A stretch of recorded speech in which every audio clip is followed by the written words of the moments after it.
स्वामी प्रसाद मौर्य जैसे लोगों का कोई आधार नहीं होता है, कोई विचारधारा नहीं। वो कहते हैं हमारे यहाँ कहते हैं डगड़ा का बैगन, सूप का जो बैगन होता है ना गोल गोल, इधर से उधर कहीं अस्थिर नहीं रहता, वही हालत उनकी। ये लोग चुटपैये नेता हैं।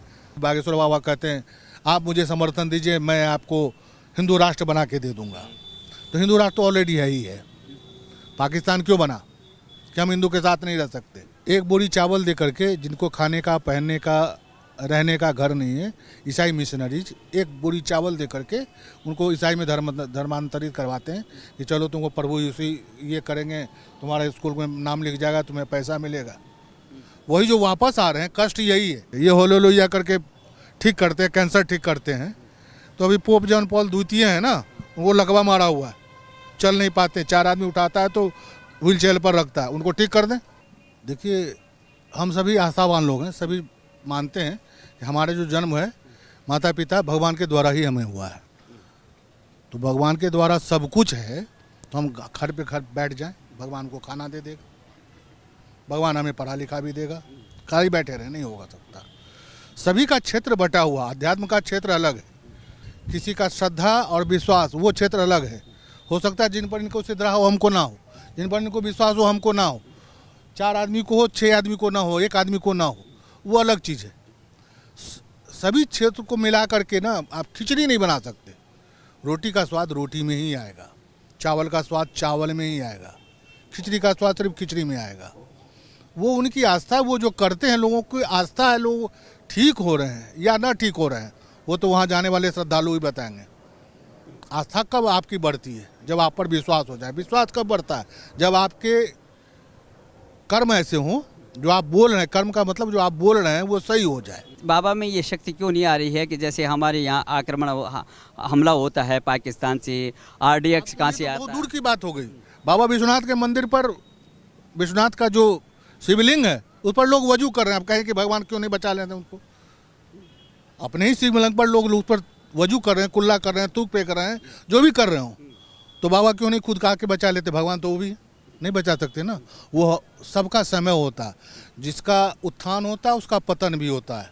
उत्थान जब होता है तो जितनी तेज़ी से उत्थान होता है उतनी तेज़ी से पतन होता है, और फिर ऊपर वाला छोड़ देता है आपको। आप क्या कर सकते हो? आप में क्षमता है कि नहीं? हमने तो आपको बना दिया, आपको रक्षा करना न करना, आगे बढ़ना न बढ़ना, वो आपके चीज़ में। आपके सामने भगवान ने 2 चीज़ दे दी, अनाज भी दे दिया और पशु भी दे दिया। या तो आप अनाज खा के रहिए या पशु खा के रहिए, ये आपका चॉइस है। जबकि हम सक्षम है, सोच समझ सकते हैं कोई भी आदमी। वो हिंदू में पैदा हो के भी अगर कोई मुसलमान में पैदा हो और वो कुरान को गाली दे तो वो कुरान की बेइज्जती नहीं, इस्लाम की बेइज्जती नहीं, उस बंदे की बेइज्जती। उसके उस तो हिंदू हो मुसलमान कोई भी जो जिस धर्म को मानते हैं, जो भी ग्रंथ को मानते हैं, माने। ये विचार की शून्यता है ये। और दूसरा कि ये जाति को उभारना चाहते हैं। अभी जो मोदी के वजह से जो कुछ हिंदू पुनरुत्थान की बातें हो रही है, जैसे बागेश्वर बाबा कहते हैं आप मुझे समर्थन दीजिए, मैं आपको हिंदू राष्ट्र बना के दे दूंगा। तो हिंदू राष्ट्र तो ऑलरेडी है ही है, पाकिस्तान क्यों बना कि हम हिंदू के साथ नहीं रह सकते? हिंदू के साथ नहीं रह सकते। महात्मा गांधी को बापू और महात्मा एक ही बंदा था जो नहीं बोलता था, वो थे जिन्ना। अब जिन्ना की जितनी भी फिल्में देख लीजिए आज़ादी से संबंधित, वो हमेशा मिस्टर गांधी करके संबोधित करता है गांधी जी को, ना बापू कहा ना कभी महात्मा कहा। तो जब बोल दिया कि हम साथ नहीं रह सकते तो ऑलरेडी मान लिया कि हिंदू राष्ट्र है। जाति में स्वामी प्रसाद मौर्य हो, चंद्रशेखर सिंह हो, या आलोक मेहता बिहार के मिनिस्टर, रेवेन्यू मिनिस्टर, वो चाहते हैं कि जातियाँ एक हो गई तो इनकी जातिवादी राजनीति खत्म हो जाएगी, फिर हिंदू हिंदू एक होगा। आपकी जाति सिर्फ आपके लिए है, बेटी रोटी के लिए आप अपने समाज में उठिए बैठिए, बाकी दूसरे से बैर नहीं है। ये जब एकता हो जाएगी ना तो उनकी राजनीति खत्म हो जाएगी, जितने भी जातिवादी दल हैं। एक बोरी चावल दे करके जिनको खाने का, पहनने का, रहने का घर नहीं है, ईसाई मिशनरीज एक बोरी चावल दे करके उनको ईसाई में धर्मांतरित करवाते हैं कि चलो तुमको प्रभु यीशु ये करेंगे, तुम्हारे स्कूल में नाम लिख जाएगा, तुम्हें पैसा मिलेगा। वही जो वापस आ रहे हैं कष्ट यही है। भैया आप अपना धर्म को मानो, मैं अपने धर्म को मानूंगा। हम आपको क्यों बदले? आपके हिंदू से मुसलमान या ईसाई में क्यों बदलेंगे भाई? आपका धर्म आपके लिए अच्छा है, हमारा धर्म हमारे लिए अच्छा है। आपके माता पिता आपके लिए अच्छे हैं, हमारे माता पिता हमारे लिए अच्छे हैं। जो मैं ये कहूँगा ये कि नहीं, मैं मेरे ही माता पिता अच्छे हैं, आपके खराब है, आप मेरे साथ आ जाओ, ये तो कितनी गंदी बात हुई। आप अपने धर्म में तो ये आते क्यों है ईसाई मिशनरी ईसाई बनाने के लिए? ईसाई बनाना है ना, चले जाए चीन में, चले जाए सऊदी अरब में, चले जाए, जाके बना के दिखा दें। छोड़िए हमारे ही अंग था 75 वर्ष पहले, पाकिस्तान बांग्लादेश में चले जाए, सीरिया में चले जाए, इराक में चले जाए, ईरान में चले जाए। यही कष्ट है कि झाबुआ में वो गए, बस्तर में गए, झाबुआ में बैठ के आदिवासी समाज को जो धर्मांतरित हो चुके थे ईसाई में, वो बैठ गए उनके सामने में, उन्हीं के साथ खाना खाया, उन्हीं के साथ ढोल बजाया, उन्हीं के साथ नाचा, उनको उन्हीं की भाषा में कहानी सुनाई, कथा सुनाई, रामायण पाठ किया, वेद पाठ किया, भागवत पाठ किया। अब सब लोग दौड़ के आ गए। कोई जो है मिशनरी में चला गया, कोई कन्वर्टेड हो गया, कोई धर्मांतरण कर लिया, वो वापस आ सकता है। स्वागत है, लोग आए हैं 2-300 संख्या में वापस आए हैं, तो लोग उसका विरोध कर रहे हैं। मुस्लिम महिला ही हिंदू बन गई, पाकिस्तान से एक हिंदू महिला आई है, अभी 1 महीना पहले की बात है।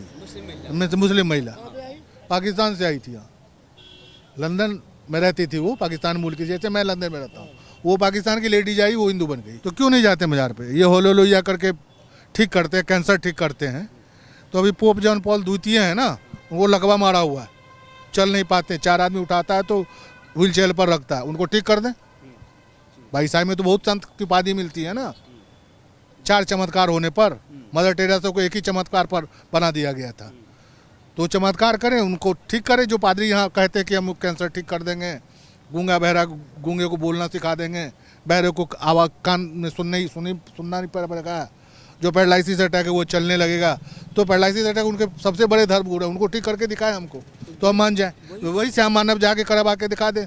वही तो लोग कह रहे हैं कि ये इन लोगों को, श्याम मानव टाइप के लोगों को, ये मोटिवेटेड है, ये जान के हमारी आस्था पर चोट पहुंचाते हैं ऐसे कुतर्कों के द्वारा कि लोग इससे विमुख हो जाएं।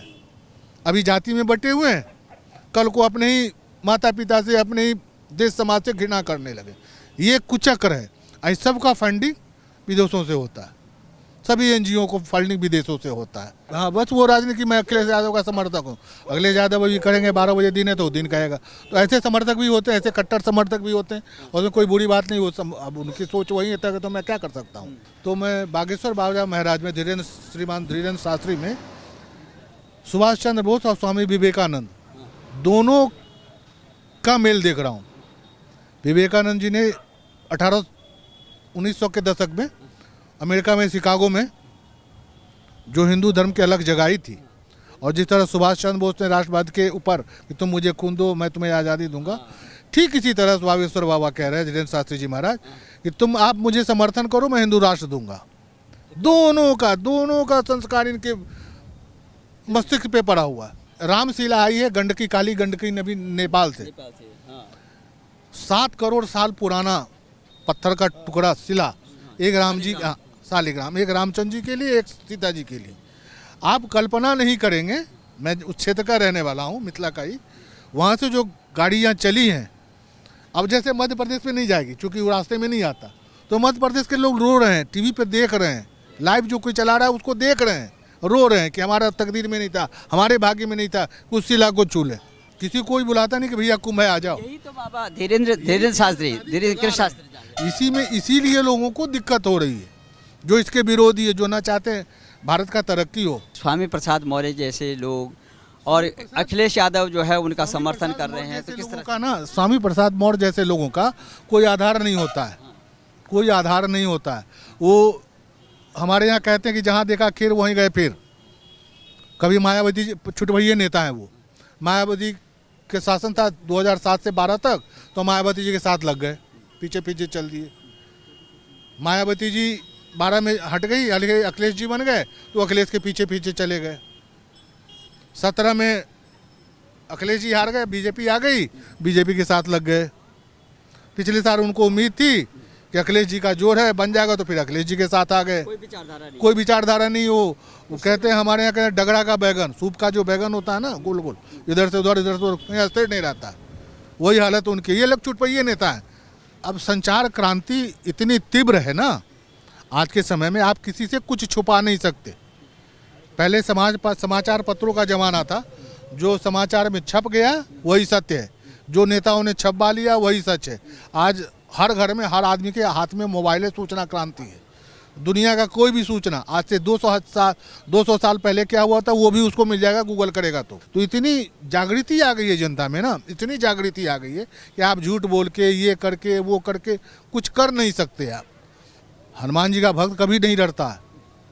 वो तो जितने भी ब्रह्मचारी होते हैं वो बनारस में या इलाहाबाद में जो अखाड़ा कुश्ती करते हैं, वो सबके यहाँ हनुमान जी की तस्वीर लगी रहती, बालाजी की। तो हनुमान का भक्त कहाँ से डरेगा।